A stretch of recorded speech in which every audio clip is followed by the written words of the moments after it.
बिस्मिल्लाहिर्रहमानिर्रहीम, अस्सलाम वालेकुम। आज का जो हमारा टॉपिक है it is about congestive heart failure. अब कंजस्टिव हार्ट फेलियर को कंजस्टिव हार्ट फेलियर क्यों बोलते हैं? क्योंकि इसके अंदर हार्ट फेलियर तो होता ही होता है और इसके साथ साथ क्या होता है, पल्मोनरी कंजेशन भी होती है। ठीक है, अब इसकी डेफिनेशन पढ़ लेते हैं।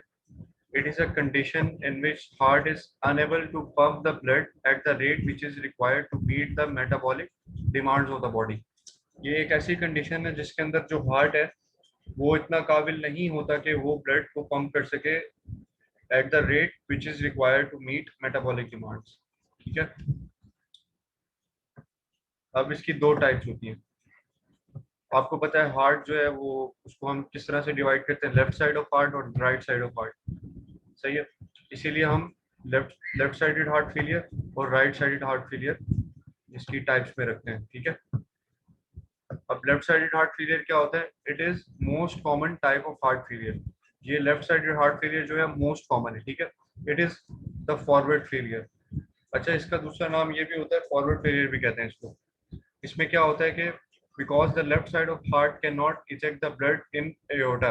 अब आप सबको पता है कि लेफ्ट साइड ऑफ हार्ट पे क्या होता है, ऑक्सीजनेटेड ब्लड होता है। इस कंडीशन में क्या होता है कि जो हार्ट है उसकी लेफ्ट साइड जो है वो इनफ ब्लड को पंप नहीं कर पाती हमारी बॉडी के अंदर, which increases the left ventricular and diastolic volume and pressure, due to which blood backs up in the lung।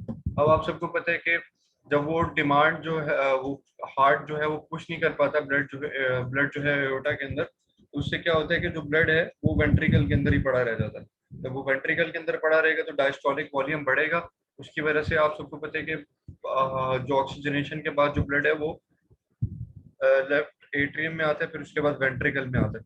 तो क्या होगा कि ब्लड जो है वापस लंग्स में जाना स्टार्ट कर देगा और लंग्स के अंदर जो है बिल्डअप करना स्टार्ट कर देगा। कॉजेज, इसके कॉजेज में एमआई होता है, हाइपरटेंशन की वजह से हो सकता है। अगर उनका किसी पेशेंट का एओर्टिक वाल्व खराब है तो इस वजह से भी हो सकता है, एओर्टिक वाल्व सही से खुल नहीं रहा। और mitral valve disease, mitral valve basically left ventricle और लेफ्ट एट्रियम के दरमियान वाले वाल्व को बोलते हैं। अब ये किस वजह से होता है? इसमें दो टाइप्स होती हैं, सिस्टोलिक डिसफंक्शन होता है और डायस्टोलिक डिसफंक्शन होता है। सिस्टोलिक डिसफंक्शन में क्या होता है? In which the heart can not pump the blood. अच्छा, जो कंट्रैक्टिलिटी होती है उसको हम सिस्टोल बोलते हैं। इसमें क्या होता है कि सिस्टोल का जो फेज होता है वो ठीक तरह से नहीं हो रहा होता, यानी कि जो ब्लड है वो सही तरह से पुश नहीं हो पा रहा होता। डायस्टोलिक डिसफंक्शन, अब डायस्टोलिक डिसफंक्शन में क्या हो रहा होता है कि जो हार्ट है उसकी फिलिंग सही से नहीं हो पा रही होती। जब फिलिंग सही से नहीं हो पा रही होती, उसके अंदर ब्लड सही से नहीं आ रहा होता, वो किस तरह से पुश कर सकता है?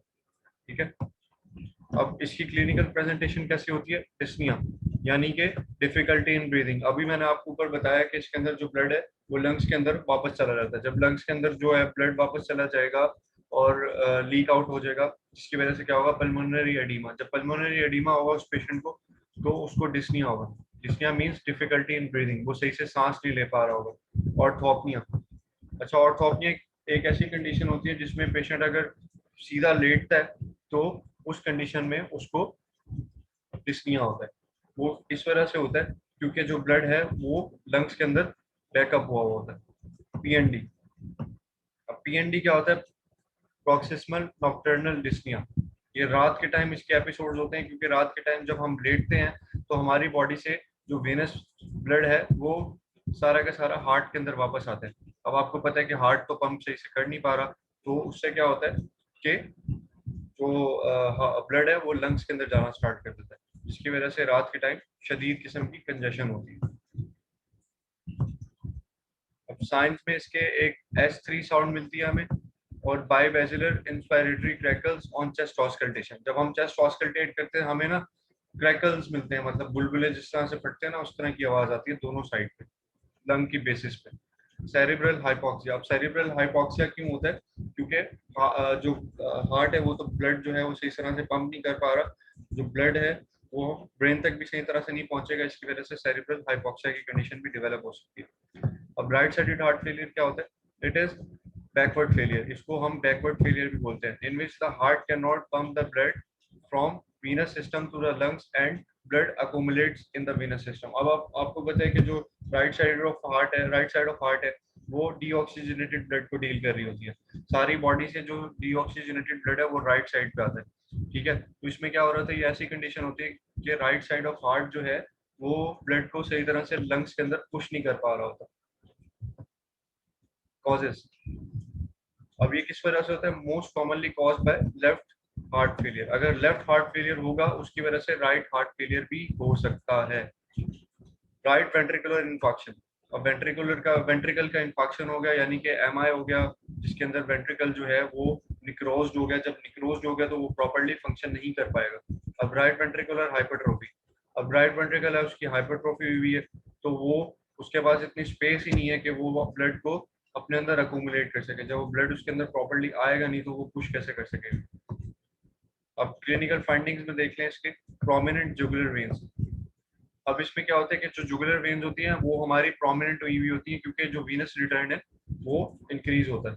पेनफुल हेपेटोमेगैली, अब हेपेटोमेगैली क्यों हो रही है, क्योंकि जो ब्लड है वो लिवर के अंदर चला जाता है। पिटिंग पीडल एडिमा, अब ब्लड जो है वीनस रिटर्न की वजह से वीनस रिटर्न रिड्यूस हुआ हुआ है, सही से वीनस रिटर्न हार्ट के पास जा नहीं रहा, तो जो ब्लड है वो एक्सट्रीमिटीज के पास वापस चला जाता है, एक्सट्रीमिटीज में चला जाता है, जिसकी वजह से एडिमा भी हो सकता है और जनरलाइज एडिमा भी होता है इसमें। चलें, थैंक